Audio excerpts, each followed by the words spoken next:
19장. 그러자 빌라도는 예수님을 데려다가 채찍질하였다. 군인들은 가시관을 엮어 예수님의 머리에 씌우고 자주색 옷을 입힌 후 예수님께 다가가서 유대인의 왕 만세라고 하며 손바닥으로 뺨을 때렸다. 빌라도가 다시 밖으로 나가서 그들에게 말하였다. 보시오, 내가 그 사람을 여러분에게 데리고 나오겠소. 이것은 내가 그에게서 아무런 제목도 찾지 못한 것을 여러분이 알도록 하려는 것이요. 그때 예수님께서 가시관을 쓰시고 자주색 옷을 입으신 채 나오시니 빌라도가 그들에게 말하였다. 보시오, 이 사람이요. 대제사장들과 하인들이 예수님을 보자 십자가에 못 박으십시오. 십자가에 못 박으십시오. 라고 소리를 지르니 빌라도가 그들에게 말하였다. 여러분이 그를 데려가서 십자가에 못 박으시오. 나는 그에게서 제목을 찾지 못하였소. 유대인들이 그에게 대답하였다. 우리에게 율법이 있는데 그 율법에 따르면 그는 죽어 마땅합니다. 왜냐하면 그가 자신을 하나님의 아들이라고 하였기 때문입니다.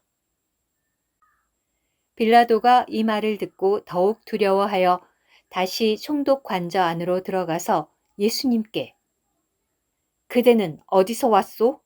라고 하였으나 예수님은 아무 대답도 하지 않으셨다.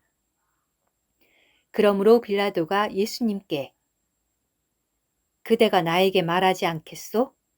나에게는 그대를 석방해 줄 권위도 있고 십자가에 못 박을 권위도 있다는 것을 알지 못하오? 라고 하니 예수님께서 대답하셨다. 위에서 총독에게 주지 않으셨다면 나를 해칠 권위가 총독에게 없었을 것입니다. 그러므로 나를 총독에게 넘겨준 사람의 죄는 더 큽니다. 그때부터 빌라도는 예수님을 석방해 주려고 애썼으나 유대인들이 이 사람을 석방해 준다면 총독님은 가이사의 친구가 아닙니다. 누구든지 자신을 왕이라고 하는 사람은 가이사를 반역하는 것입니다. 라고 소리를 지르니 빌라도가 이 말을 듣고 예수님을 끌고 나가서 히브리어로 가바사, 곧 돌포장이라는 곳에 있는 재판석에 앉았다. 그날은 유월절 예비일이었고 시간은 제6시쯤이었다. 빌라도가 유대인들에게 보시오, 여러분의 왕이요 라고 하니 그들이 소리를 질렀다.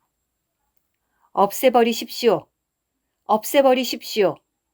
그를 십자가에 못 박으십시오. 빌라도가 그들에게 내가 여러분의 왕을 십자가에 못 박아야 하겠소?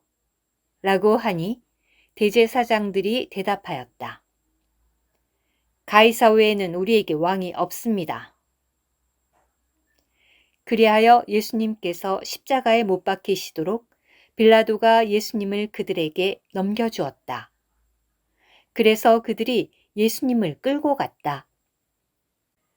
예수님께서 직접 십자가를 지시고 히브리어로 골고다, 곧 해골의 곳이라는 데로 가셨다. 거기서 그들이 예수님을 십자가에 못 박았고 그분과 함께 다른 두 사람도 양편에 못 박았으니 예수님은 가운데 계셨다.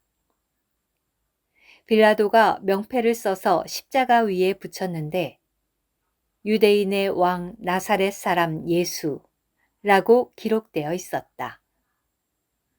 많은 유대인이 이 명패를 읽었는데 이것은 예수님께서 못 박히신 곳이 그 성에서 가까웠기 때문이다. 그것은 히브리어와 라틴어와 헬라어로 기록되어 있었다. 유대인의 대제사장들이 빌라도에게 유대인의 왕이라고 쓰지 마시고 자칭 유대인의 왕이라고 쓰십시오. 라고 하니 빌라도가 대답하였다. 나는 쓸 것을 이미 썼소.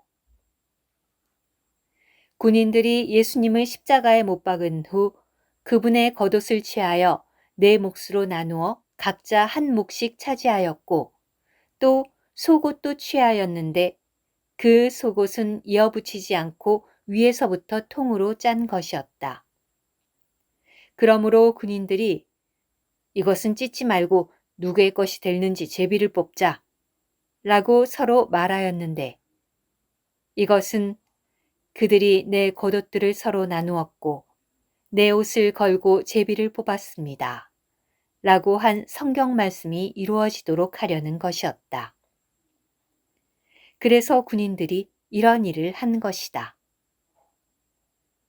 예수님의 십자가 곁에는 그분의 어머니와 이모와 글로바의 아내 마리아와 막달라 여인 마리아가 서 있었다. 예수님은 어머니와 그리고 사랑하시던 제자가 곁에 서 있는 것을 보시고 어머니에게 여인이여 보십시오. 어머니의 아들입니다. 라고 말씀하시고 또 그 제자에게 보십시오. 그대의 어머니입니다. 라고 말씀하셨다. 그때부터 그 제자가 예수님의 어머니를 자기 집에 모셨다. 그 후에 예수님께서 이미 모든 일이 이루어졌다는 것을 아시고 성경 말씀이 이루어지도록 하시려고 말씀하셨다. 목마르다. 거기에 신포도주가 가득히 담긴 그릇이 놓여 있었으므로 사람들이 신포도주로 듬뿍 적셔진 해면을 우슬초에 깨어 예수님의 입에 갖다 대니 예수님께서 신포도주를 받으시고 말씀하셨다. 다 이루었다. 그리고 그분은 머리를 숙이시고 영을 넘겨드렸다. 그날은 예비일이었는데 유대인들은 안식일에 시체들을 십자가에 남겨두지 않으려고 빌라도에게 그들의 다리를 꺾어서 치워달라고 요청하였다.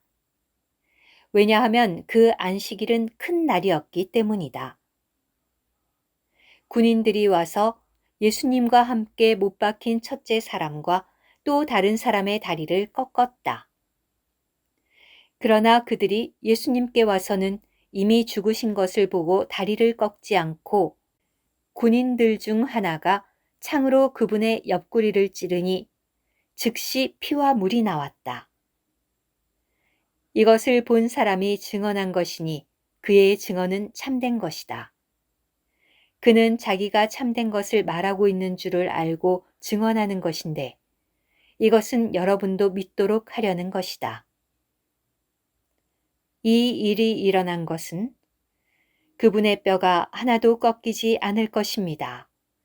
라고 한 성경 말씀이 이루어지도록 하려는 것이었다. 또 성경의 다른 곳에서 말하였다.